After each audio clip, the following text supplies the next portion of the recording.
আসসালামু আলাইকুম। সবাই কেমন আছেন? আশা করি সবাই অনেক ভালো আছেন। আমিও আল্লাহর রহমতে অনেক ভালো আছি। আপনাদের মাঝে নিয়ে এসেছি একটি ইসলামিক শিক্ষণীয় গল্প। তো শুরু করা যাক। এক সময়ের কথা, এক ছোট ছেলে ছিল, নাম ছিল আব্দুল্লাহ। সে খুব গরিব ছিল, কিন্তু তার মা চেয়েছিল সে আলেম হোক, বড় হয়ে কোরআন হাদিস শিখুক এবং মানুষকে ইসলাম শেখাক। একদিন মা তাকে বললেন, বাবা, তুমি এখন বড় শহরে যাও, সেখানে গিয়ে আলেমদের কাছ থেকে শিক্ষা নাও, তবে মনে রেখো কখনো মিথ্যা বলবে না। আল্লাহ সবসময় সত্যবাদীদের সাহায্য করেন। আব্দুল্লাহ মাথা নেড়ে রাজি হলো। তো আব্দুল্লাহ একটি কাফেলার সঙ্গে সফরে রওনা দিল। তার সঙ্গে ছিল মাত্র 40টি দিরহাম, যেটা মা তার জামার নিচে সেলাই করে দিয়েছিলেন। ডাকাতের হামলা শুরু হয়ে গেল। পরে হঠাৎ কিছু ডাকাত এসে কাফেলার উপর হামলা চালায়। সবাইকে লুট করে তারপর তারা আব্দুল্লাহর দিকে আসে।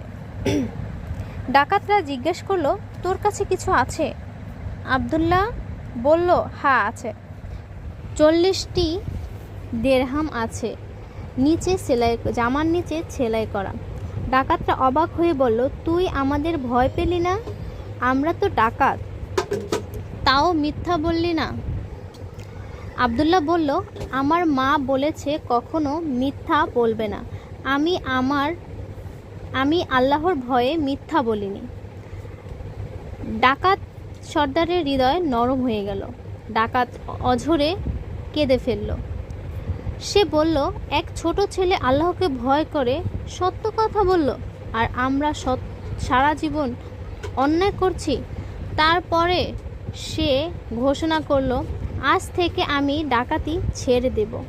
আমি তওবা করলাম এবং সোজা পথে চলব, আল্লাহকে ভয় করব ইনশাআল্লাহ। এই গল্প থেকে বন্ধুরা আমরা কি শিখলাম?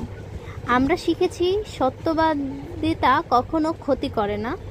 আল্লাহ সত্যবাদিতার সাহায্য করেন এবং একজন মানুষের কাজ দিয়ে অনেক মানুষ হেদায়েত হতে পারে। সুপ্রিয় ভাই ও বোনেরা, আমাদেরকেও প্রতিটি কাজে সত্য কথা বলা উচিত। আল্লাহ যেন আমাদের সত্যবাদী বানান, এই জন্য সকলে দোয়া করব, আমিন। আমার এই গল্পের মাঝে অনেক ভুল ত্রুটি হতে পারে।